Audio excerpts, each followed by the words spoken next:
Assalamualaikum warahmatullahi wabarakatuh. Kami dari kelompok 8 yang beranggotakan saya Febi Juma Pristika dan teman saya Muhammad Dafa Zulkarnain dan Wan Tiara akan mempresentasikan hasil tugas kami mata kuliah Bahasa Indonesia dengan dosen pembimbing Ibu Rina Devianti SSMPD. Materi yang kami bawakan adalah fonem dan morfologi. Fonem. Fonem adalah bunyi terkecil yang dapat membedakan makna, sedangkan huruf adalah lambang bunyi atau lambang fonem. Yang membedakan arti kata jahat dan jahit adalah bunyi I yang dilambangkan dengan huruf I dan bunyi A yang dilambangkan dengan bunyi huruf A. Bunyi I dan bunyi A disebut fonem I dan fonem A. Vokal dan konsonan. Oleh ahli bahasa, fonem dipilih menjadi dua kelompok, yaitu vokal dan konsonan.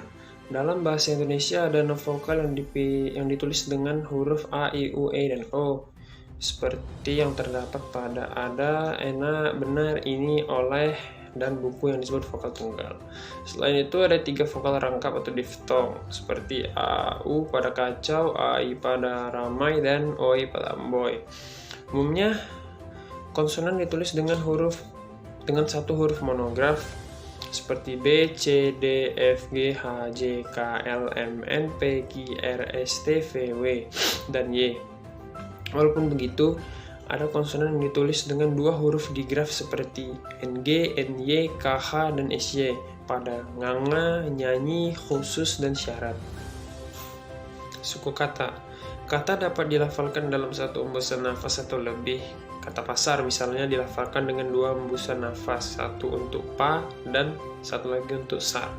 Oleh karena itu, pasar terdiri atas 2 suku kata. Dengan cara seperti itu, kata iya 2 suku kata, santai 2 suku kata, sendirian 4 suku kata, dan keterlaluan 5 suku kata.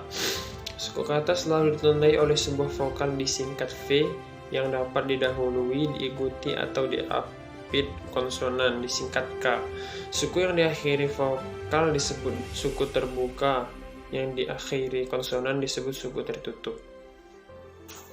Lafal. Lafal adalah cara mengucapkan kata. Lafal yang baik adalah lafal baku yang bebas dari ciri lafal asing atau lafal daerah. Contoh lafal adalah kata betul, dilafalkan betul, bukan betul. Bogor dilafalkan Bogor, bukan Bogor. Dan rahmat dilafalkan rahmat, bukan rohman atau rohmad. Assalamualaikum warahmatullahi wabarakatuh. Perkenalkan, nama saya Wan Tiara. Di sini saya akan membahas tentang memenggal kata.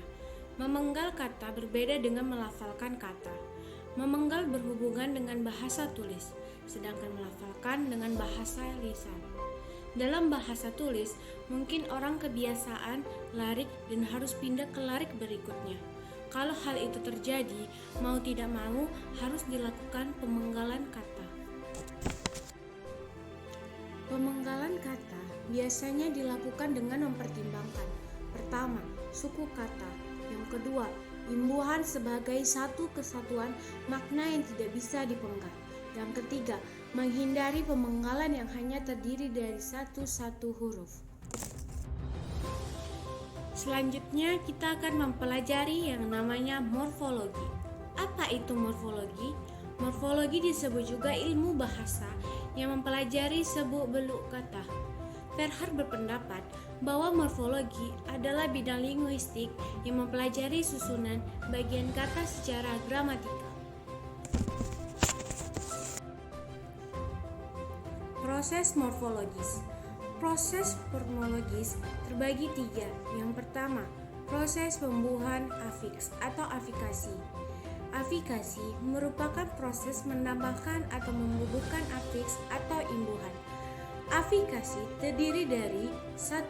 Prefiks, yang itu awalan. Contohnya ber, me, pe, per, di, ter. Yang kedua, sufiks, yang artinya di akhiran. Contohnya kan, an, dan i. Yang ketiga, infiks, yang artinya sisipan. Contohnya l, er. Yang keempat adalah konfiks, yang artinya awalan dan akhiran. Contohnya berkan, beran, peran, dan lain-lain. Yang kedua ada proses pengulangan atau reduplikasi. Reduplikasi merupakan proses pembentukan kata ulang. Macam-macam kata ulang. 1. Dwi purwa, kata ulang atas suku awal. Contohnya, jaka menjadi jajaka, jajaka menjadi jejaka. Yang kedua, dwi lingga, yang artinya kata ulang seluruh kata dasar. Contohnya, guru-guru, siswa-siswa. Yang ketiga, dwi lingga salin, yang artinya kata ulang berubah bunyi. Contohnya, sayur mayur, gerak-gerik. Yang ketiga, ada proses pemajukan. Proses pemajemukan atau komposisi merupakan proses penggabungan dua kata atau lebih, sehingga membentuk kata majemuk atau kata yang mendidik arti baru. Macam-macam kata majemuk ada 3. Yang pertama, kata majemuk setara, yang contohnya seperti jual beli, tua muda. Yang kedua, kata majemuk tidak setara, contohnya sapu tangan, kamar mandi. Yang ketiga, kata majemuk hibridis, contohnya tenis meja dan bumi putra. Selanjutnya adalah morfofonemik. Apa itu morfofonemik? Morfofonemik adalah ilmu yang mempelajari perubahan fonem yang terjadi akibat pertemuan morfem dengan morfem lainnya. Dalam bahasa Indonesia, terdapat 3 proses morfofonemik. Yang pertama adalah proses perubahan fonem, yang kedua proses penambahan fonem, dan yang ketiga proses penghilangan ataupun pengurangan fonem. Yang pertama adalah proses perubahan fonem. Hal ini dapat kita lihat pada pertemuan morfem men atau menasal dan pen atau penasal dengan bentuk dasarnya. Fonem n atau nasal pada kedua morfem tersebut dapat berubah menjadi m, n, dan eng, sehingga morfem men berubah menjadi mem, men, dan meng, dan morfem pen berubah menjadi pem, pen, dan peng. Perubahan-perubahan itu tergantung pada bentuk dasar yang mengikutinya. Kaidah-kaidah tersebut dapat kita simpulkan sebagai berikut. Yang pertama, fonem n atau nasal pada morfem men dan pen berubah menjadi m apabila bentuk dasar yang mengikutinya berawal dengan fonem p, b, ataupun f. Contohnya, morfem men bertemu dengan kata paksa maka akan menghasilkan kata memaksa, dan morfem pen bertemu dengan kata bawa maka akan menghasilkan kata pembawa. Dan yang kedua, fonem n atau nasal pada morfem men dan pen berubah menjadi fonem n apabila bentuk dasar yang mengikutinya berawal dengan fonem t, d, ataupun s. Nah, fonem s di sini hanya untuk beberapa bentuk dasar yang berasal dari bahasa asing dan masih mempertahankan keasingannya. Contoh, morfem men bertemu dengan kata support maka akan menghasilkan kata mensupport, dan morfem pen bertemu dengan kata tulis maka akan menghasilkan kata penulis. Yang ketiga, fonem n atau nasal pada morfem men dan pen berubah menjadi n apabila bentuk dasar yang mengikutinya berawal dengan fonem c, j, ataupun s. Contohnya, morfem men bertemu dengan kata sapu maka akan menghasilkan kata menyapu, dan morfem pen bertemu dengan kata saji maka akan menghasilkan kata penyaji. Dan yang keempat, fonem n atau nasal pada morfem men dan pen berubah menjadi eng apabila bentuk dasar yang mengikutinya berawal dengan fonem k, g, x, h, dan huruf vokal.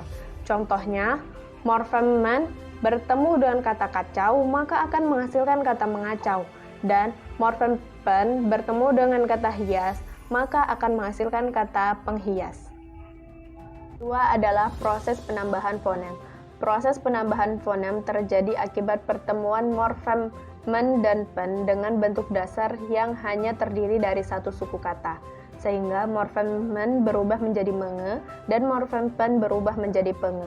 Contohnya adalah morfem men bertemu dengan kata bom maka akan menghasilkan kata mengebom, dan morfem pen bertemu dengan kata cat maka akan menghasilkan kata pengecat. Proses hilangnya atau pelepasan fonem. Proses hilangnya fonem n atau nasal pada morfem men dan pen terjadi akibat pertemuan morfem men dan pen dengan bentuk dasar yang diawali dengan fonem L, R, Y, W, dan nasal.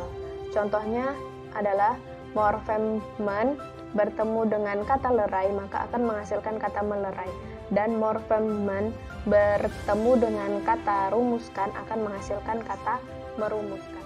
Demikianlah presentasi dari kami. Kurang dan lebihnya kami mohon maaf. Terima kasih atas perhatiannya. Wassalamualaikum warahmatullahi wabarakatuh.